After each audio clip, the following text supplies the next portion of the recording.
Flavia, David, buenas tardes. Yo soy Mariana Garay, soy psiquiatra, trabajo en la unidad 34 de Melchor Romero, y bueno, la idea era contarles un poco hoy en el qué contexto fui yo llamada a trabajar en esta etapa en la unidad. Yo ya había estado con anterioridad trabajando, pero bueno, ahora hubo en el 2018 un habeas corpus colectivo de todos los usuarios de la unidad 34, que son sobreseídos, que se encuentran alojados ahí con una medida de seguridad. Ese habeas corpus lo que hizo fue poner un marco institucional tanto al servicio penitenciario, al Ministerio de Justicia y al Ministerio de Salud, al Ministerio de Desarrollo y a Patronato Deliberado, para que se armara un protocolo, una mesa interministerial con algunos protocolos como para poder externar los usuarios que estaban en la unidad. A partir de eso me convocan a mí a trabajar en esta mesa y a trabajar con este grupo de usuarios, y bueno, la idea es trabajar dentro de la institución todo lo que tiene que ver con la estabilización de sus cuadros, para después poder pensar una reinserción, o sea, una alta y una reinserción sociocomunitaria. En la unidad 34 funciona dentro del servicio penitenciario bonaerense como una unidad tratamental. Una unidad tratamental es una unidad penitenciaria donde se realizan tratamientos en salud mental. En esta unidad se alojan los usuarios que han tenido alguna problemática con la ley penal, y que, digamos, pueden haber pasado dos cosas a partir de este encuentro: que se haya sobreseído de la causa penal. Digamos, el sobreseimiento tiene que ver con el artículo 34 del Código Penal, inciso 1, el sobreseimiento por alteración de las facultades morbosas, digamos, o sea, todo lo que es patología mental, que implica un sobreseimiento de la causa penal. En el artículo 34, lo que dice el artículo es que a partir de ahí, la persona que es sobreseída por este motivo, por el inciso 1, tiene que pasar a un manicomio. Así está en el Código Penal, que bueno, obviamente que no está actualizado el código. ¿Qué pasa? Entonces, a partir de ahí, los jueces lo que hacen es dictar una medida de seguridad. La medida de seguridad es lo que hace que puedan ser alojados dentro del sistema penitenciario. Con la ley de salud mental, bueno, hay una interposición, digamos, de leyes, porque es una ley civil que, digamos, no aclara mucho sobre los... de hecho, en el artículo donde habla de la internación involuntaria, deja excluido a los pacientes que han sido, digamos, declarados en el artículo 34, con lo cual ahí hay un choque que, bueno, que genera esta intersección que estamos viviendo ahora, que es pacientes con medida de seguridad de hace muchos años por delitos, digamos, más allá, o sea, que la medida de seguridad ha sido infinita, digamos, más allá de su delito. Por otro lado, eso... a partir de una acordada de la Corte, eso digamos, se acotó, y ahora los pacientes que tienen una medida de seguridad, lo que dicen es que la medida de seguridad no puede ser mayor al tiempo que le hubiera correspondido de la pena. O sea, si alguien robó y tiene que estar 6 años preso, bueno, la medida de seguridad no puede exceder los 6 años. Con lo cual ahora hay un tope, digamos, el usuario sabe que en algún momento esa medida de seguridad se vence. Estos usuarios conviven con usuarios que todavía tienen la medida de seguridad sin siquiera topear, no vencida, sin siquiera que le hayan dicho hasta cuándo tienen que cumplir esa medida de seguridad. Entonces, en ese proceso tenemos este grupo de usuarios, y en el medio todos aquellos que, habiéndose declarado la penalidad, digamos, o sea, que estén penados por algún delito, tengan en el transcurso una problemática de salud mental. Entonces ahí también son derivados a la unidad 34. A veces, por poco tiempo, si la patología, digamos, si es una crisis o cuadros agudos, van a la unidad 34, hacen el tratamiento y vuelven a la unidad en las que estaban alojados. Si la patología por ahí es grave y requiere algún tipo de seguimiento mayor, también se produce la internación en la unidad 34, bueno, y se empieza a trabajar la externación de otra manera que con los usuarios sobreseídos. De otra manera, ¿por qué? Porque ya tiene una pena, entonces la pena se cumple y ya. En cambio, los usuarios sobreseídos, la medida de seguridad, digamos, quedaría supeditada a su evolución clínica. O sea, si un paciente ya pasado el tiempo de riesgo, digamos, riesgo cierto inminente, tendría que poder pasar un tratamiento ambulatorio. Bueno, en ese, digamos, en ese gris estamos hoy, que con casi 120 usuarios que están sobreseídos y que están con medidas de seguridad de diferentes tiempos, y empezamos a trabajar el proceso de externación, de estabilización y de externación. Y en realidad también fue darle un marco de lo que tiene que ver con los tratamientos interdisciplinarios en salud mental. O sea, la unidad 34 funcionó durante muchos años como una unidad tratamental, en realidad es una cárcel donde hay psiquiatras y psicólogos que, digamos, en más cantidad que en el resto de las unidades del sistema penitenciario. Entonces, en el último tiempo lo que se intentó es, a partir de esto, empezar a armar equipos de trabajo interdisciplinarios, con acompañantes terapéuticos, con psicólogos sociales, con la incorporación, bueno, de talleres como el de musicoterapia, para poder hacer un trabajo interdisciplinario y poder pensar la lógica en términos de salud, en lugar de en términos penitenciarios. Entonces, a partir de ahí, bueno, fue esta convocatoria y la idea era empezar a trabajar con usuarios que tienen distintas problemáticas. O sea, nosotros tenemos problemáticas, hay pacientes, digamos, de los que llamamos duales, o sea, pacientes con problemática de salud mental con consumo, hay pacientes, muchos pacientes con lo que es déficit intelectual, muchos pacientes con patología de retraso que, digamos, tienen alguna causa y terminan ahí, y hay pacientes con patologías psicóticas severas, esquizofrenia, trastornos esquizoafectivos, trastornos bipolares.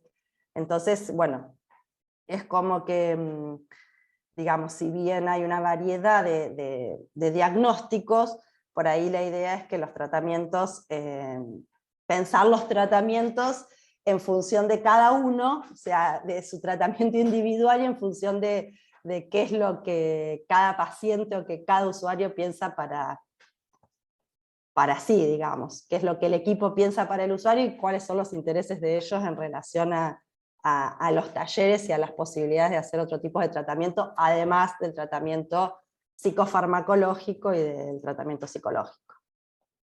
¿Son varones adultos? Son varones adultos. Bien. Varones adultos mayores de 18 años, porque digamos, no están, digamos, en contacto con la justicia de menores, digamos. Claro, el sistema de responsabilidad penal juvenil, exacto. no, digamos. No, el sistema es de adultos, penales de adultos. Perfecto. Y estos usuarios que vos decís son los que se denominan inimputables, que son los que exacto. están ahí dentro de esta unidad. Exacto. La inimputabilidad es eso, es, digamos, cuando le dictamina la inimputabilidad a partir del artículo 34. O sea, uno puede ser inimputable, por ejemplo, porque es menor, puede ser inimputable por varias cosas. Los pacientes que están ahí son inimputables por el inciso 1, que es la alteración de las facultades morbosas. El artículo 34 tiene varias causas por las cuales uno puede ser declarado inimputable. Los que están ahí están declarados inimputables por patologías mentales, digamos. Bien, perfecto. Y entonces también lo que decías es que a veces vienen varones adultos de otras unidades, pero para hacer algo más tratamental, y una vez que eso se resuelve, vuelven a las unidades de donde están. Que igual con esos varones nosotros no estaríamos trabajando en este taller de ahora, digamos. En este primer taller la idea es trabajar con los pacientes sobreseídos, con los usuarios sobreseídos que están, digamos, que han atravesado un tratamiento, digamos, que tienen una cierta cronificación de los cuadros. Esa es la realidad. O sea, los pacientes agudos serían como para otra etapa, porque nosotros la idea es que estos usuarios lograr, digamos, que puedan en algún momento continuar sus tratamientos en el sistema de salud, y que nosotros podamos trabajar con usuarios más agudos, o sea, porque hasta que se declara la inimputabilidad, hay usuarios que están en la unidad 34 con procesos agudos que aún no fueron evaluados para la inimputabilidad. Bien, perfecto, que todavía no se define si es una pena o si es inimputable, digamos. Exacto. Bien. Entonces, por ahora la idea es trabajar con este grupo que ya está definido, que son 120, y que hay, digamos, en marcha un proceso al menos de externación de estos usuarios hoy. Exacto. Y Mariana, estas personas, estos 120, ¿tienen algún otro taller ahora dentro de la unidad que estén haciendo? Sí, los talleres en general, digamos, vamos buscando en relación un poco a sus, a sus intereses. Estamos con un taller, o sea, hay talleres que dependen de salud y hay talleres que dependen del tratamiento que se le da dentro del servicio penitenciario. Lo que pasa es que, bueno, la idea justamente acá nos toca estar en este intermedio entre salud y servicio penitenciario, porque bueno, los objetivos, digamos, no son los mismos, y los que nosotros recogemos de estos talleres no es lo mismo por ahí que es lo que pasa con el servicio, que igual nosotros trabajamos bastante en conjunto como para tratar de que eso que trabajan en el servicio también entre dentro de lo que es terapéutico. Ellos, claro, de lo tratamental. Ellos tienen taller de huerta, tienen una huerta que trabajan con la gente del servicio y otra huerta que trabajan con un acompañante terapéutico nuestro. Tienen un taller de alfabetización, porque como les contaba, hay muchos usuarios que son analfabetos, no leen ni escriben, o sea, que han tenido, digamos, que tienen muchísimos años de institucionalización, que por ahí hasta vienen de institutos de menores, entonces, bueno, que han estado con derechos vulnerados desde jóvenes. Así que hay un taller de alfabetización que está dirigido por un equipo nuestro. Después tenemos dentro de estos 120 un subgrupo, que son los que fuimos la otra vez, que es el pabellón 11 y 12, que son pacientes que están en un régimen que se llama un régimen semiabierto. Esos pacientes estaban antes en una unidad, la unidad 10, con un régimen semiabierto real, o sea, ellos ahí tenían equinoterapia, huerta, o sea, un montón de actividades, y era todo como en unas casitas al aire libre. Cuando se decide que ese lugar se va a usar otra vez como parte del sistema penitenciario, ellos los llevan a la unidad 34 y los dejan en esas dos pabellones que son el 11 y 12. Entonces, ¿qué pasa? Ahí son pabellones de usuarios muy cronificados, porque son de los que vienen de esa época y que pasaron de tener una atención en un medio semiabierto a otra vez un régimen que no es real, que es semiabierto, digamos. Es semiabierto porque no tienen, digamos, el engome que se llama, que es cerrarle la celda a cierto horario, ese es el beneficio que tienen. Entonces ahí quedó también un subgrupo de usuarios que no tienen, que han perdido los lazos sociales, no tienen visitas. Entonces, bueno, por ahí también es el grupo con el que nosotros empezamos a trabajar con las asambleas de convivencia, y empezamos a trabajar con ellos también con esto de poder empezar, aunque sea, a lograr un lazo, aunque sea con sus otros pares, porque están aislados. Esos mismos Exactamente, están aislados, o sea, no tienen con el afuera y tampoco con el adentro, porque vinieron un poco como que los trajeron, entonces, y tampoco comparten la dinámica que comparte el resto de la unidad. Entonces es por eso, bueno, nosotros arrancamos con ese grupo, pero bueno, ese mismo grupo que es más crónico y de más años, se repite en casi todos los pabellones, que hay otros usuarios con ese mismo perfil, digamos. El equipo de trabajo, en este momento armamos equipos de trabajo. Nosotros estamos con bueno, yo estoy de psiquiatra, estamos con un psicólogo, una trabajadora social y una acompañante terapéutica. ese es uno de los equipos. Después se está armando el resto, que este equipo trabaja con los sobreseídos. El resto de los equipos, que son psicólogos y otra trabajadora social, trabaja con los que serán o no sobreseídos en el futuro, o sea, con la gente que tiene internación provisional y con los pacientes penados que están con algún cuadro agudo de salud mental.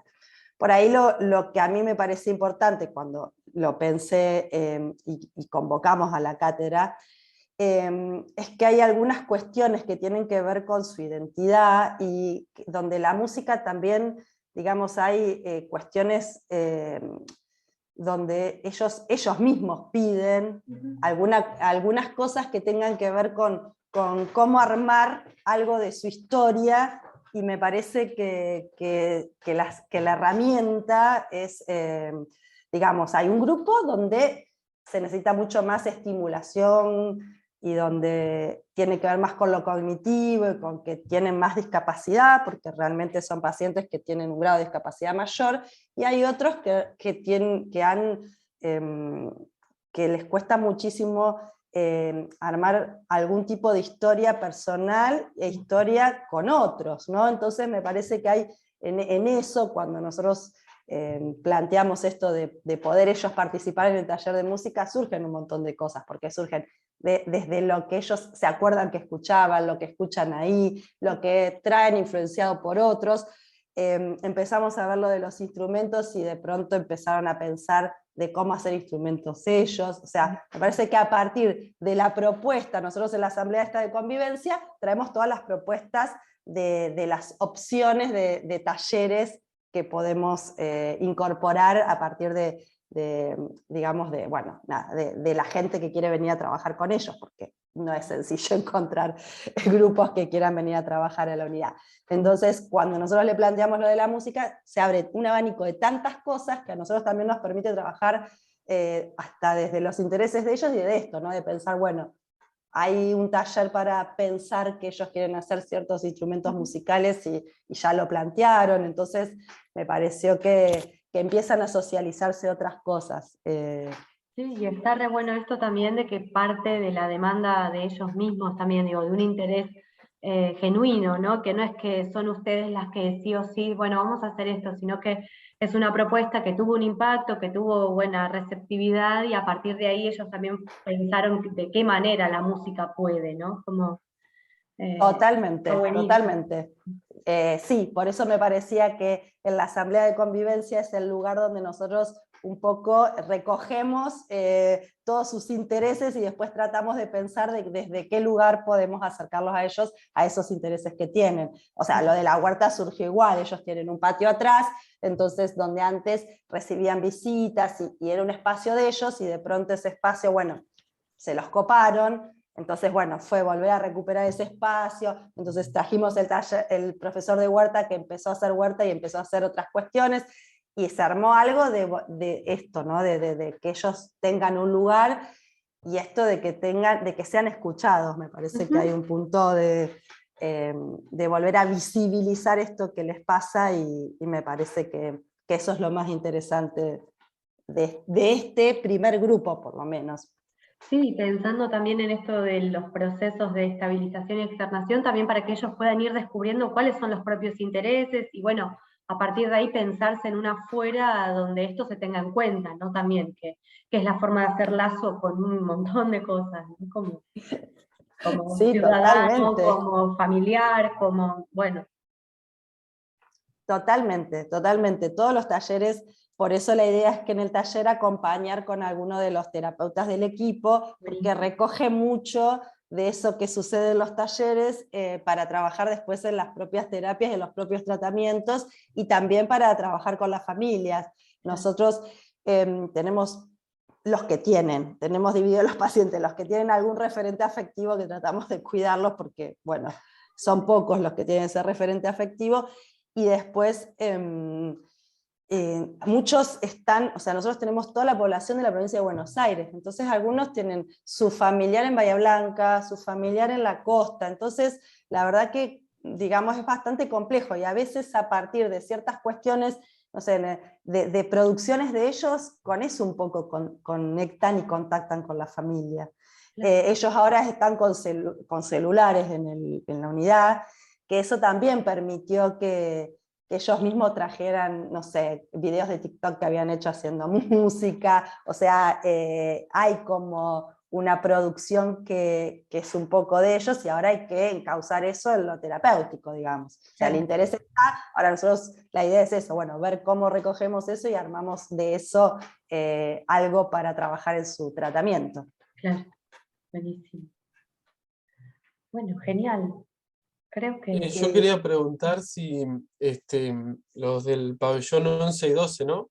Si Sí, ellos comparten, si tienen como una convivencia previa, digamos, y si hoy por hoy, digamos, tienen como esos espacios en común, si comparten tiempos, digamos. Sobre todo pensando en que si vamos con un taller, de saber qué los vincula a ellos y pensar también desde ahí.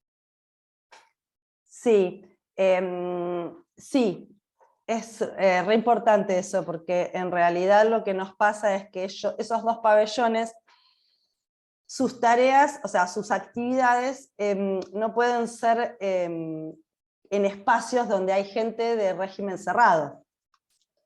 Entonces, nosotros, todas las actividades que proyectamos para el 11 y 12 tienen que ser para ellos. Y a veces, digamos, de acuerdo a, digamos, a los profesionales, hay algunos que trabajan con los dos pabellones y hay otros directamente que dicen, bueno, no, hoy salen los del 11, hoy salen los del 12. Hay como ahí hay un armado que lo hacemos nosotros en la asamblea de convivencia, que es el día que salen los dos pabellones, que está en proceso, digamos.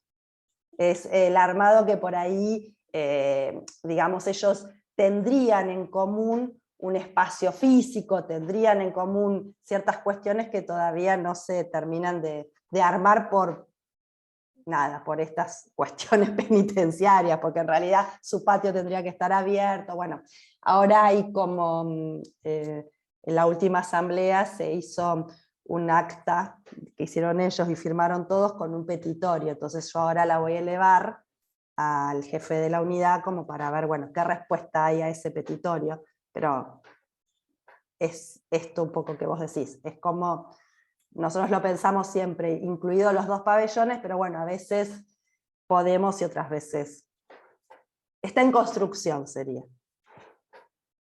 ¿Y hace cuánto, Mariana, que están ahí en la 34, que pasaron de la 10 ahí, que dijiste? ¿Te acordás? 2012. Hace bastante ya. 10 años, claro. 10 años. Lo que pasa es que tenemos pacientes institucionalizados, los que pasaron ahí son del 90 y pico, que están detenidos del 90 y pico. O sea, hay pacientes con causas como robo, por ejemplo, que estuvieron ahí 20 años. Claro. Entonces es como complejo. Recién ahora, por eso digo que empieza a surgir esto de que la medida de seguridad tiene que tener un tope. Recién ahora es que nosotros podemos empezar a trabajar y a pensar también estos usuarios como en relación a la salud, a que son usuarios del sistema de salud que provisoriamente están en una unidad penitenciaria, porque de hecho los nuevos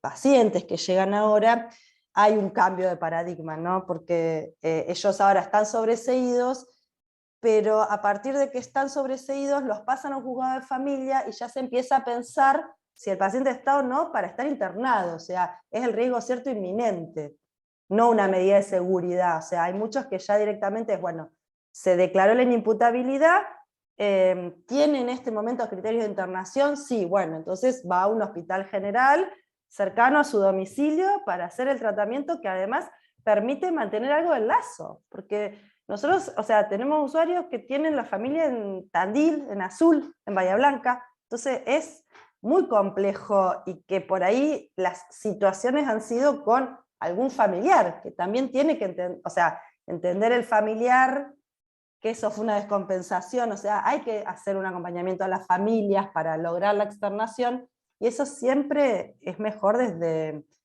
digamos, desde la cercanía. Entonces, bueno, hay ese cambio de paradigma, por eso digo que estos usuarios son los que han quedado como un poco en el medio, y entonces están como en el porque ni siquiera tienen tope de la medida de seguridad, ni siquiera tienen algo no hay algo pensado para ellos desde nosotros, pero digo, no hay algo armado como para, digamos, para hacer una externación sustentable, ¿no? Porque o sea, tienen que aprender todo el manejo otra vez de ciertas cuestiones de autonomía.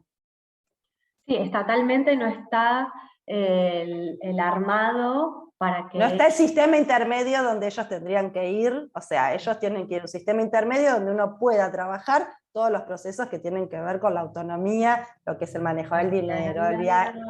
Claro, viajar, poder tomar su micro, poder, bueno, ver cuáles son sus habilidades para hacer qué, digamos. Entonces, eso todavía no está, pero bueno, por eso, por ahí ahora nos toca hacer el intra, o sea, pensando en el afuera, pero reforzar el tratamiento de adentro como para que ellos tengan más herramientas y estén con menos deterioro cuando lleguen a algo intermedio y al afuera. Claro. Porque Sí, también sabemos todos que el encierro no, y después de tantos produce, años, si decís del es 92, son iatrogénico. muchos años de cronificación, de todo. Sí. Muchísimo. Sí, que hay usuarios que van a decir, bueno, este usuario tiene posibilidades, y la verdad es que yo siempre digo lo mismo, y no tuvimos la posibilidad de rehabilitar ciertas cosas o de ver ciertas cosas para saber si tiene o no. O sea, acá no las puede hacer, no sé, no las pudimos hacer en el afuera con esto, porque además, al estar todos como bajo este régimen, la unidad es una unidad carcelaria de máxima seguridad, pero que a su vez tiene estos dos pabellones de régimen semiabierto, entonces es como muy complejo. Pero bueno, lo que sí se ve es que cuando uno empieza a trabajar con ellos hay respuesta, entonces me parece que esa es la parte, creo que el tipo de población que se ve en la unidad no se alcanza a ver en otros lados porque es la gravedad del cuadro, o sea, el cuadro más grave, donde el sistema de salud falló, en general son usuarios que han tenido muchas internaciones previas, o sea, no es que de un momento a otro se descompensó y tuvieron una problemática, han tenido, o falló el sistema de urgencias, o bueno, el sistema de alertas, entonces y además son patologías de severidad, entonces me parece que es interesante trabajar con ellos desde ahí, ¿no? Son estos casos que por ahí no sé si hay otra oportunidad de trabajarlos que no sea acá.